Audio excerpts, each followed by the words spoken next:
অনেক অনেক বছর আগে কৃষ্ণধর নামে এক রাজ্য ছিল। ওই রাজ্যে রাজা থাকতেন বিক্রমবাবু। উনি ছিলেন খুবই শান্ত এবং রসিক প্রকৃতির মানুষ। তার স্ত্রী রানী মল্লিকা, উনি ছিলেন ঠিক তার উল্টো। রানী ছিলেন শিষ্টাচারে ভরা। একদিন রানী বললেন, রাজামশাই, আপনি তো কেবল ঠাট্টা করেন, রাজ্য চালাবেন কবি? আরে রানী, আমি রাজ্যটাকে হাসিয়ে হাসিয়ে চালাই। এই কথায় রানীর ধৈর্যের বাঁধ ভেঙে গেল। রেগে গিয়ে উনি একটা চিঠি লিখলেন।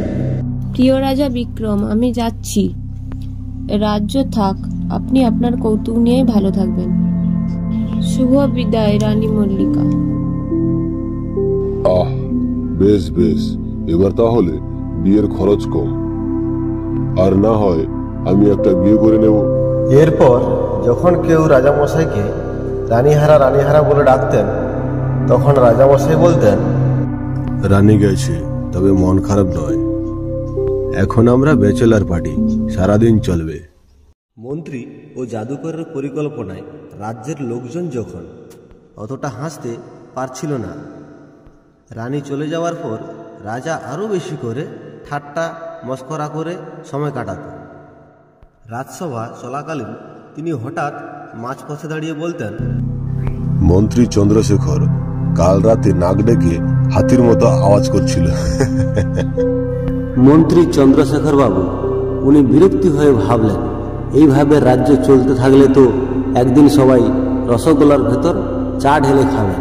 তাই তিনি ডেকে আনলেন এই রাজ্যের বিখ্যাত জাদুকর বটুকেশকে। মন্ত্রী মশাই, আমায় 1 সপ্তাহ সময় দিন। রাজামশাইকে আমি এমন জাদু দেখাবো, উনি নিজে থেকে আবার সিরিয়াস হয়ে যাবে। হা হা হা, জাদুকর বটুকেশ, আপনি কি যে বলেন না। সিরিয়াস হোক রাজামশাই, কিন্তু এমন যেন না হয়ে যায় একবার নীরবের মতো। আবার এদিকে রাজামশাইয়ের ঠাট্টা ছাড়া রাজসভা যেন একেবারে শুকনো বরফের মতো লাগে। তখন জাদুকর বটুকেশ ভাবলেন, রাজাকে শিক্ষা দিতে হলে তার সবচেয়ে প্রিয় জিনিসে আঘাত করতে হবে, আর সেটা হলো তার খাওয়া। তাই তিনি রাঁধুনি লক্ষ্মীকে নিয়ে এক নতুন রেসিপির পরিকল্পনা করলেন। মৌচাল, ডাল ভাজা আর কিছু ঘুগনি পাকানো স্যুপ। কিন্তু লক্ষ্মীমণির আসল সমস্যা ছিল তিনি রান্না করতেই জানতেন না। তিনি কাঁচা চাল ভেজা কাঁচা ডাল মিশিয়ে এক প্রকারের বিস্ফোরক রান্না তৈরি করলেন। পরের দিন রাজাকে রাজসভায় এই খাবার দেওয়া হলো। রাজামশাই 1 চামচ মুখে তুলেই চিৎকার শুরু করলেন, বাঁচাও বাঁচাও, কে কোথায় আছিস?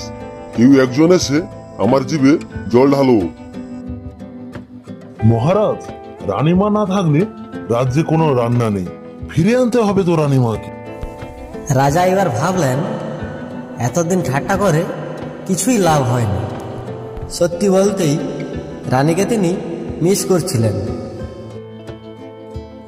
তাই মন্ত্রী আর জাদুকর মিলে তৈরি করলেন এক নাটক। রাজ্যের পথে পথে খবর ছড়ানো হলো, রাজা বিক্রম রানীর অভাব অনুভব করছেন। তাই তিনি কবিতাও লিখলেন। এই খবরটা রানীমার কানেও পৌঁছল, কিন্তু রানীমা প্রথম শুনেই কোনো বিশ্বাসই করেন না। রানীমা রাজার দরবারে এই বিজ্ঞাপনটি দেখতে পেলেন। রানী, তুমি ছিলে যতটা গভীর ততটাই কমল। তুমি ছাড়া রাজপ্রাসাদ কেবলই এক গরাদ গোল।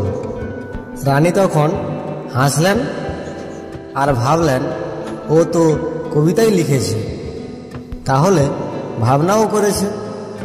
রানী এক সন্ধ্যায় চুপি চুপি রাজমহলে প্রবেশ করলেন। রাজামশাই তখন রানীকে দেখে হঠাৎ চমকে উঠলেন। এ কি দেখছি আমি? রানী, তুমি সত্যি রাজ্যে ফিরে এসেছো? হ্যাঁ হ্যাঁ, আর নাটক করো না। ঘুগনির স্যুপ কে রান্না করেছে আমি জানি। হ্যাঁ হ্যাঁ রানী, ভুল করেছি, সত্যি খুব ভুল করেছি। এবার থেকে রাজ্য আর রান্না দুটোরই দায়িত্ব নিতে হবে। এরপর এক বিরাট রাজভোগের আয়োজন করা হলো, আর লক্ষ্মীকে বলা হলো কেবল রসগোল্লা বানাতে। সেই দিন থেকে রাজা আর রানী একসঙ্গেই রাজ্য চালাতে লাগলো। আর রাজা বিক্রম তিনি অবশ্যই ঠাট্টা করেন, কিন্তু গম্ভীর মুখে।